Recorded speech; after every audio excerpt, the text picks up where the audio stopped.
Hello and welcome to this video. In this video we're going to cover two different things. We're going to cover solar degradation and loan payments in Excel. And this is going to help you do your solar power cash flow. So the first thing we're going to do is the solar degradation. So it turns out that solar power, the energy output, decreases about 0.5% every year. It's going to vary a little bit from panel to panel, manufacturer to manufacturer. But in general, the silicon panels, this is what they degrade per year. And the energy output in year one, we're going to assume is 10,000 kilowatt hours. And this is going to depend on lots of factors that we don't have time to discuss here. So in year one, for our method two or method number one and method number two, in year one, it's going to be 10,000, no matter what, because that's our assumption. And actually, a better way to do this.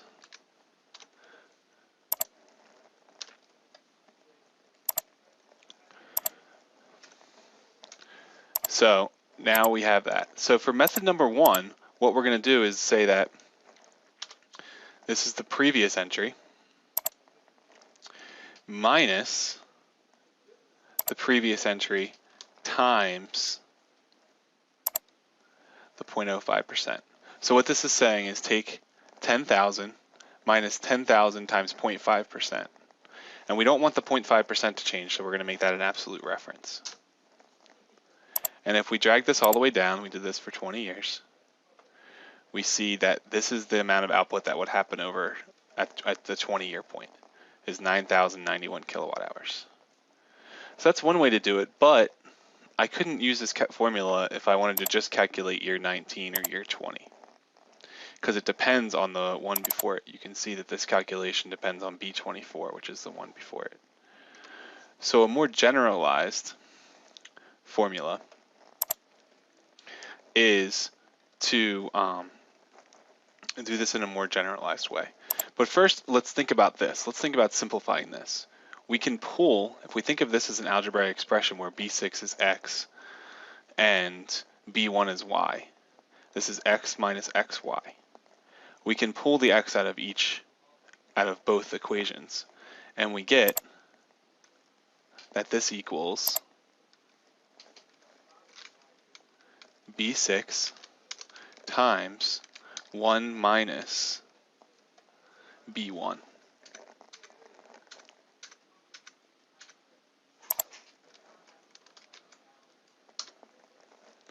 And then we drag that down again. So this gives us a powerful tool now, because what happens is every single time what we're doing is we're multiplying the cell before it by 1 minus B1. So this is 10,000 times 1 minus B1. And this is 9950 times 1 minus B1.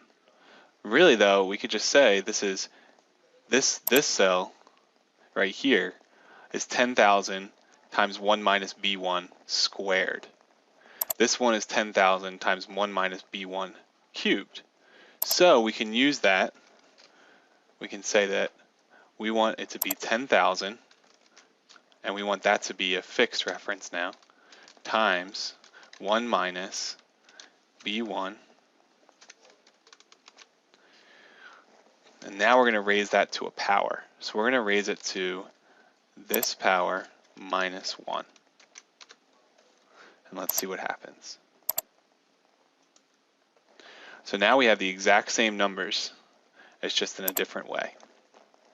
So this is important because this formula that we used here can be used in general.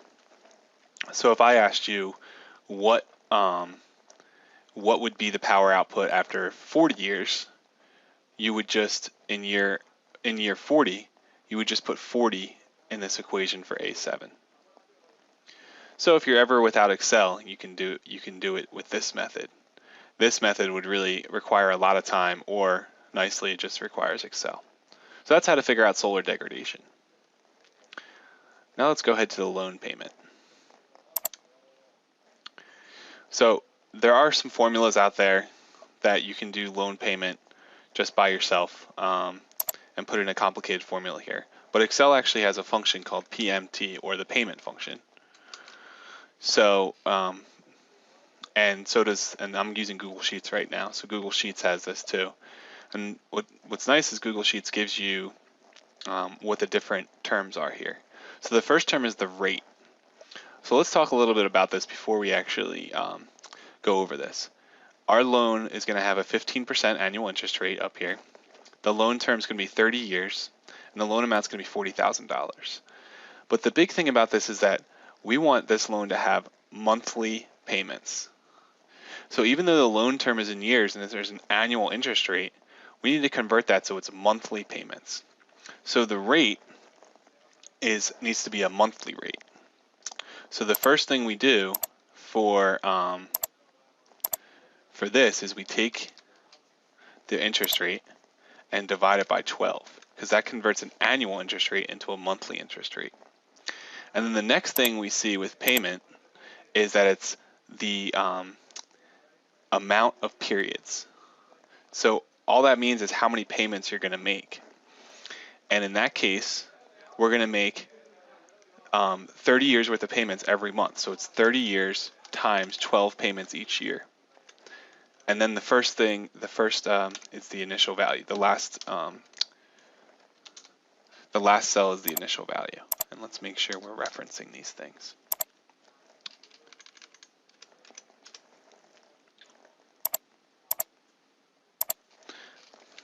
So that means our monthly payment here would be $505.